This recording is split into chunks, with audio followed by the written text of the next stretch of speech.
வணக்கம். மீண்டும் மணிப்பேச்சில் உங்களெல்லாம் சந்திப்பதில் எனக்கு மிக்க மகிழ்ச்சி. இன்றைக்கி மார்க்கெட்டு ஒரே பெரிய ஃபாலு 200 பாயிண்ட் கிட்ட விழுந்துருச்சு. ஸோ 25,250 கிட்ட இருக்கணும். நான் ஊருக்கு பெங்களூர் வந்ததுனால எக்ஸாக்ட் மார்க்கெட் பொசிஷன் தெரியாது. But 200 to 250 points down. Rupee 91 கிட்ட வந்துருச்சு. ஆர்பிஐ டெஸ்பெக்டாக ஸ்ட்ரகிள் பண்ணிகிட்ருக்காங்க. ருப்பி விழுறது டெஃபினட்டு, அதை தடுக்கவே முடியாது. சதம் நிச்சயம், 120 லட்சியம், அதை மறந்துடாதீங்க. தங்கம் ரூபா கொஞ்சம் விழுந்திருக்கு, 14,900. பட் இந்தியா மார்க்கெட்டுக்கும் குளோபல் மார்க்கெட்டுக்கும் ஒரு பெரிய டிஃப்ரென்ஸ் இருக்குது. மார்க்கெட்டில் என்ன சொல்கிறாங்கன்னா, கேஷ் இல்லாததுனால ஒரு டிஸ்கவுண்ட்டில் மார்க்கெட் ட்ரேட் ஆகுதுன்னு. அந்த டிஸ்கவுண்ட் இந்த ப்ரைஸில் ரிஃப்ளெக்ட் ஆகாது. ஓவராலாக பார்த்தீங்கன்னா மார்க்கெட்டில் கேஷ் ரொம்ப டைட்டாக இருக்குது, எஸ்பெஷலி கோல்டு அண்ட் சில்வர் மார்க்கெட்டில். அதனால் ஹைலி வாலட்டைலாக இருக்குது மார்க்கெட்டுங்கிறாங்க. பட் நீங்கள் போய் கடையில் வாங்குறதெல்லாம் இந்த ரேட்டில் தான் இருக்கும், இதோட கொஞ்சம் ஜாஸ்தியே இருக்கும். So for all practical purposes 14,900 நீங்கள் அசியூம் பண்ணிக்கலாம். ஆனால் ரூபாவோட வீக்னஸ்ஸு திரும்பி இதை அஃபெக்ட் பண்ணுங்கிற எதிர்பார்ப்பு இருக்குது. என்விடியா நல்ல ரிசல்ட் கொடுத்துருந்தாலும் மார்க்கெட் அதில் தேடி புலவி ஒரு வீக்னஸ் கண்டுபிடிச்சி மார்க்கெட்டை என்விடியாவுக்காக ஒரு அடி அடிச்சிருக்காங்க. இன்டர்நேஷ்னல் மார்க்கெட்டில் டவ் ஜோன்ஸு தவிர மற்றபடி நாஸ்டாக்கும் S&P 500ம் கரெக்டாக இருக்குது. Tau Jones barely positive. அதுக்கப்புறம் ஒரு மெமரி ஷார்ட்டேஜ் வரும், அந்த மெமரி ஷார்ட்டேஜ்னால ஏஐ அடிப்படும் அப்படின்னு ஒரு ரூமர் கிளப்பியிருக்காங்க. ஸோ இது ஓவராலாக ஒரு ஃப்ளெக்ஸில் இருக்குது. ஒரு சைடில் ஈரான் யூஎஸ் ஈரான் போரா முடியும், ஆனால் டாக்ஸ் கண்டினியூ ஆகும் அப்படின்னு சொல்லியிருக்காங்க. ஆயில் $110 வரைக்கும் போகுங்கிறாங்க. அவ்வளோ தூரம்லாம் போக விட மாட்டாங்க. வார் வருமாங்கிறது ரொம்ப சந்தேகம். ட்ரம்ப் ஏதாவது அவரோட ப்ராப்ளம்ஸ்லேருந்து டிஸ்டன்ஸ் பண்ணிக்கணும், ஏதாவது டைவர்ஷனரி டாக்டிக்ஸ்க்காக குண்டு போட்டால் உண்டே தவிர, அதை தவிர பெருசாக வாருக்கு வாய்ப்பில்லைன்னு நான் நினைக்கிறேன். பட் வார் வந்ததுன்னா தங்கம் இங்கேருந்து $200-300 ஸ்பைக் ஆகும். இந்த சுப்ரீம் கோர்ட்டு ஜட்ஜ்மெண்ட்னாலையும் தங்கம் ஸ்பைக் ஆச்சு. நேற்று யூஎஸ் காமர்ஸ் செக்ரட்டரியும் Lutnick and Piyush Goyal meet பண்ணாங்க. ஒரு அக்ரிமெண்ட்டும் வரலை. ரெண்டு டீமும் அப்புறம் பேசலாம், கொஞ்சம் கிளாரிட்டி வரட்டும் அப்படின்னு தள்ளி போட்டாங்க. Basically we have no deal. So இந்த 4 நாள் டிவியில் பேசினது, டீலை உருட்டி விட்டது, இதெல்லாம் up to nothing. We don't have a deal. இந்தியாவுக்கும் அமெரிக்காவுக்கும் டீல் இல்லை. தனியாக யூனிலேட்ரலாக அமெரிக்கா டேரிஃப் போடுறாங்க. நம்மளோட சோலார் செல்ஸ் மேலே 126% மேலே டியூட்டி போட்டிருக்காங்க. ஸோ இது அப்படியே கண்டினியூ ஆகும். அந்த 18% டீல் உண்டா இல்லையா? 25% டீலு நாட் இல்லீகல்னு சொல்லிட்டாங்க. ஸோ இந்த அன்சர்டினிட்டி கண்டினியூ ஆகும். ட்ரம்ப் என்ன பண்ண போகிறாருன்னு தெரியல. ஓவராலாக பார்த்திங்கன்னா குளோபல் ட்ரேடே அஃபெக்ட் ஆகும். இது இந்தியாவில் மெயினாக எம்எஸ்எம்இ அண்ட் எஸ்எம்இ பிளேயர்ஸை அஃபெக்ட் பண்ணும். இது ஸோ ப்ராடாக ஓவரால் மார்க்கெட் ரொம்ப அன்ஸ்டெடியாக இருக்கும். அது ஸ்டாக் மார்க்கெட்லேயும் ரிஃப்ளெக்ட் ஆகுது. 2 வருஷமாக நீங்கள் ஆக்டிவ் மியூச்சுவல் ஃபண்டில் போட்டிருந்தீங்கன்னா உங்களுக்கு ரிட்டர்ன் நெகட்டிவாக இருக்கும். இதனால்தான் நான் சொன்னேன், ஆக்டிவ் மியூச்சுவல் ஃபண்ட்லேருந்து பாண்டுக்கு நாத்திடுங்கன்னு. ஏன்னா 2 வருஷங்கிறது நீங்கள் ஒரு சாதாரண பாண்டில் போட்டிருந்தா கூட 16% ரிட்டர்ன். அந்த 16% ரிட்டர்னுக்கு அந்த 16% கேபிட்டலுக்கு ஒரு 8% ரிட்டர்ன் வரும். அதனால் காம்பவுண்டிங்கில் இது பெரிய லாஸ் ஆகிடும் அப்படிங்கிறது என்னோடய கருத்து. ஸோ என்ன பண்ணுறோன்னு தெரியாமல் இன்னொருத்தட்ட ஃபண்ட்ஸை ஹேண்ட் ஓவர் பண்ணுறது பெரிய ரிஸ்க்கு. இன்றைக்கி இப்போ மத்திய செய்திகள் பார்ப்போம். ஓவராலாக கோல்டு லோன் பர்சனல் லோனை தாண்டி இன்னும் ஜாஸ்தியாக இருக்குது, பெருசாக இருக்குது. So gold loan second largest லோன்ஸாக எமர்ஜ் ஆகிடுச்சு. ஏன்னா இந்தியா மோர் இன்டெட்டடாக மாறிட்டே இருக்குது அப்படின்னு ஒரு ரிப்போர்ட் சொல்லுது. இது நம்மளுக்கு நச்செய்தி. ஏன்னா முத்தூட்டும் மணப்புறமும் நம்ம கன்சிடர் பண்ணி வச்சுருக்கிறோம். முத்தூட்டு இன்றைக்கும் விழுந்திருக்கு, மணப்புறம் விழுந்திருக்கு. மணப்புறம் எதிரால் விழுந்திருக்குன்னா புதுசாக CEO Deepak Reddy 120 days medical லீவில் போயிருக்கிறாரு. அந்த சமயத்தில் தான் பெயின் கேபிட்டல் டேக் ஓவர் பண்ணுறாங்க. 285 ரூபாய்க்கிட்ட ட்ரேட் ஆகிட்டுருக்கு. பட் 236 ஓப்பன் ஆஃபர் கொடுக்கணும் pain capital. So pain capital அது சக்ஸஸ்ஃபுல்லாக முடிஞ்சால் நியர்லி 40% ஆஃப் தி கம்பெனி இப்போ வந்துடும். இது நம்மளுக்கு ரொம்ப நல்ல நியூஸு. லாங் டேர்மில் பெரிய நல்ல இம்பேக்ட் இருக்கும். பெயின் கேபிட்டல் வந்து ஒரு one of the world's largest private equity players. அதனால் இந்த கம்பெனியில் கவர்னன்ஸு, நந்தகுமாருக்கு மேலே இருந்த ப்ராப்ளம்ஸு எல்லாம் போகும்.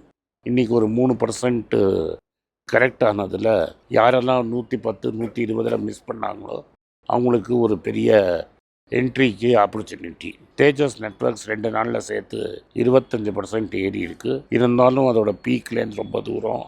அந்த ஸ்டாக்கை நான் என்டார்ஸ் பண்ணல. இப்போதைக்கு நான் அதை பற்றி பேசாதீங்க. பட் அவங்க பிஎஸ்என்எல்ல இருந்த டிபெண்டன்ஸை எண்டு பண்ணி 5G டெக்னாலஜியில் என்இசிங்கிற ஜாப்பனீஸ் கம்பெனியோட டைஅப் பண்ணி 5G டெக்னாலஜியில் ரேடியோ சப்ளை பண்ண போகிறாங்க. இந்த டெக்னாலஜியில் இந்தியாவில் இவங்கள்ட்ட மட்டும்தான் இருக்குது. அதனால் இவங்களுக்கு அது ஒரு பெரிய அட்வான்டேஜு அப்படின்னு அனௌன்ஸ் பண்ணியிருக்கிறாங்க. அதனால் நேற்று 15, இன்றைக்கி 10-25% ஒரு வீக் மார்க்கெட்டில் ஏறி இருக்குது. அதே மாதிரி டிசிஎஸ்க்கு 5G ஆர்டர் கிடச்சா இது இவங்களுக்கு பாசிட்டிவாக இருக்கும். இதுதான் தேஜஸ் நெட்வொர்க்கில் ஒரு பெரிய நியூஸு. அடுத்த நியூஸு நீங்கள் ரொம்ப கேர்ஃபுல்லாக பார்த்து பண்ண வேண்டியது டொயோட்டாவில் $19 பில்லியன் குரூப் கம்பெனிஸ்குள்ளேயே கிராஸ் ஷேர் ஹோல்டிங் இருந்தது. இந்த ஃபவுண்டிங் ஃபேமிலி அது மாதிரி பண்ணி வச்சுருந்தாங்க.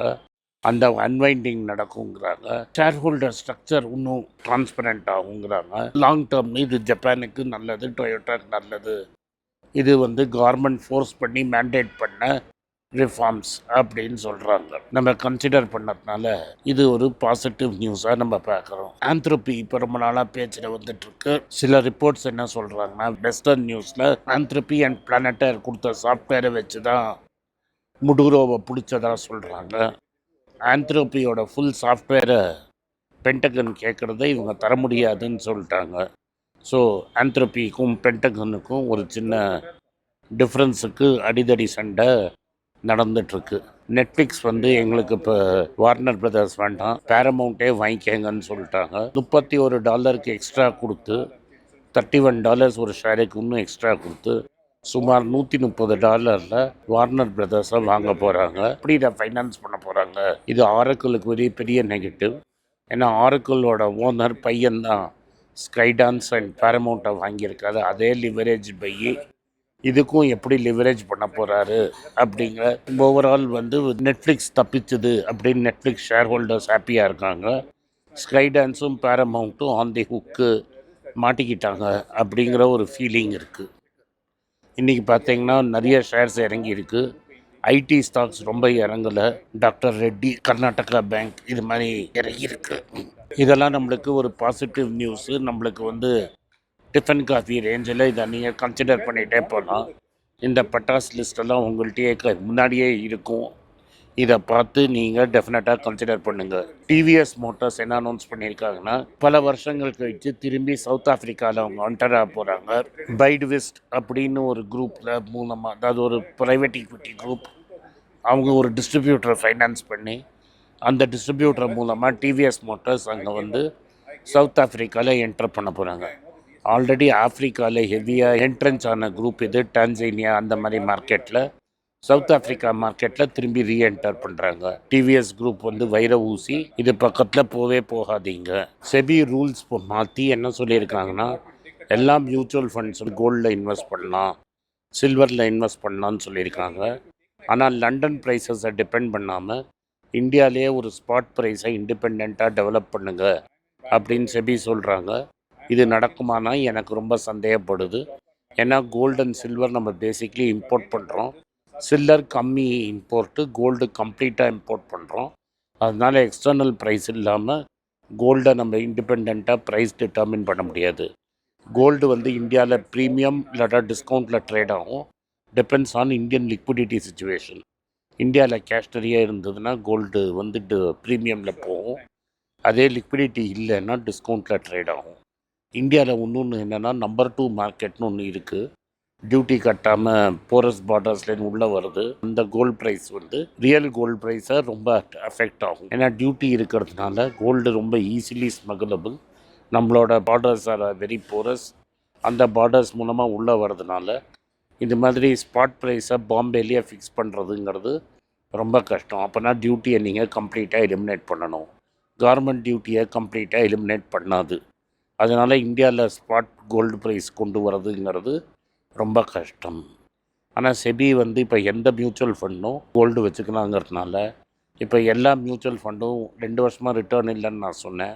ஸோ ஃபண்ட்ஸை ரிட்டர்ன்ஸ் சேஸ் பண்ணுறதுக்கு கொஞ்சம் ஸ்டாக்கை விற்றுட்டு கோல்டு பின்னாடி போவாங்க. அப்படி ஒரு பெரிய அமௌண்ட்டு வந்து கோல்டுக்குள்ளே இன்வெர்டு போகிறதுக்கு ஜாஸ்தி இருக்குது. ஏன்னா ஆக்டிவ் மியூச்சுவல் ஃபண்ட்ஸை விற்று எல்லோரும் கோல்டு பீஸ் பாக்கி போகிறாங்க. இதை பற்றி நான் 2 நாள் முன்னாடி சொன்னேன். ஸோ ஆக்டிவ் மியூச்சுவல் ஃபண்ட்ஸ் என்ன ஆகும்னா சில ஸ்டாக்ஸை விற்றுட்டு கோல்டுக்கு பக்கம் போவாங்க. இது கோல்டுக்கு favourable, at the same time stock மார்க்கெட்டுக்கு நெகட்டிவ். ஏன்னா ஆக்டிவ் மியூச்சுவல் ஃபண்ட்ஸ் தான் மார்க்கெட்டையே ஹோல்ட் பண்ணுறாங்க. ஸோ அப்போ அவங்க ஹோல்ட் பண்ணிகிட்ருக்கிற சமயத்தில் வந்து பணத்தை வித்ட்ரா பண்ணுறோன்னு ஒரு ஹிண்ட் வந்தாலே மார்க்கெட் கரெக்ட் ஆகும். இந்த செபி நோட்டிஃபிகேஷன் நேற்று தான் வந்தது. 2 நாளாக மார்க்கெட்டை வீக் ஆகிறதுக்கு இதுவும் ஒரு காரணமாக இருக்குமோ அப்படின்னு எனக்கு சந்தேகமாக இருக்குது. ஏன்னா முன்னாடியே இவங்களுக்கு தெரிஞ்சிருக்கும் விற்றது விற்க ஆரம்பிச்சிருப்பாங்க. அப்படின்னா இது டிஸ்கஷன் பேப்பர் இல்லாமல் இது நடந்திருக்காது. அதனால் இந்தியன் மியூச்சுவல் ஃபண்ட்ஸை சைடில் மெதுவாக விற்று அதை கோல்டாக மாற்றுறதுக்கு வாய்ப்பு இருக்குது. அதனால் இதுதான் இன்றைக்கி பெரிய செய்தி. எல்லா பேங்க்குமே ப்ரெஷரில் இருக்குது. அதனால் ஐடியை தவிர மற்ற எல்லாத்துலேயுமே நம்ம டெபாசிட் லிஸ்ட்டை தொடங்க, ஸ்டாக்கை கன்சிடர் பண்ணுங்கள். நன்றி, வணக்கம். இந்த வீடியோ உங்களுக்கு பிடிச்சிருந்தனா வீடியோ லைக் பண்ணுங்கள், எங்கள் சேனலை சப்ஸ்கிரைப் பண்ணுங்கள், பெல் நோட்டிஃபிகேஷன் தட்டுங்க. இந்த வீடியோ முடிஞ்சால் உங்கள் சொந்தக்காரங்களுக்கும் ஃப்ரெண்ட்ஸுக்கும் அனுப்புங்க, அவங்கள பார்க்க சொல்லுங்கள். நன்றி, வணக்கம். எல்லாருக்கும் வணக்கம். குழந்தைங்களுக்காக ஃபைனான்ஷியல் லிட்ரஸி மனி ஃபார் நத்திங்னு 2வது பார்ட்டு. அண்ட் இதில் வந்து செக் எழுதுறது எப்படி, டெபாசிட் ஸ்லிப் எழுதுறது எப்படி, பணம் எப்படி வந்தது, பார்ட்டர்லேருந்து டிமானிட்டைசேஷன் வரைக்கும் எல்லாத்தையும் கவர் பண்ணியிருக்கோம். உங்கள் குழந்தைங்க அப் டு ஏஜ் 10-12க்கு ரொம்ப யூஸ்ஃபுல்லாக இருக்கும். இந்த புக் இப்போதைக்கு ஒரு ஸ்பெஷல் ப்ரைஸில் 450 ரூபாய்க்கு கொடுக்குறோம். இதை யூஸ் பண்ணிக்கோங்க. நன்றி, வணக்கம். moneypage.com வெப்சைட்டை சப்ஸ்கிரைப் பண்ணுங்கள். ஒரு வாரத்துக்கு 4 ப்ரீமியம் ஆர்டிக்கலும் ஃப்ரீ ஆர்டிக்கல் ஒரு 10லேருந்து 15 நாங்கள் போடுறோம். இது சப்ஸ்கிரிப்ஷன் ஒரு மாதத்துக்கு 99 ரூபா தான். இங்கே சொல்கிற கான்செப்ட்ஸை கிரேட்டாக எக்ஸ்பேண்ட் பண்ணி போடுறோம். நீங்கள் படிச்சிங்கன்னா உங்களுக்கு யூஸ்ஃபுல்லாக இருக்கும். நன்றி, வணக்கம். வணக்கம். குழந்தைங்களுக்காக ஒரு புஸ்தகம் லான்ச் பண்ணோம். அது ரொம்ப சக்ஸஸ்ஃபுல்லாக இருக்குது. யாருக்கெல்லாம் அந்த புஸ்தகம் போகணுமோ எங்கள் டீமுக்கு கான்டாக்ட் பண்ணுங்கள். கீழே இருக்கிற நம்பர்லேயும் வெப்சைட்லேயும் கான்டாக்ட் பண்ணிங்கன்னா உங்களுக்கு அந்த புஸ்தகத்தை நீங்கள் வாங்கிக்கலாம். மற்ற எங்கள் புஸ்தகமும் அவைலபிள். எங்கள் வெப்சைட் மூலமாகவும் வாங்கலாம். கீழே இருக்கிற வாட்ஸ்அப் நம்பர்லேயும் மெசேஜ் அனுப்பலாம். நன்றி, வணக்கம்.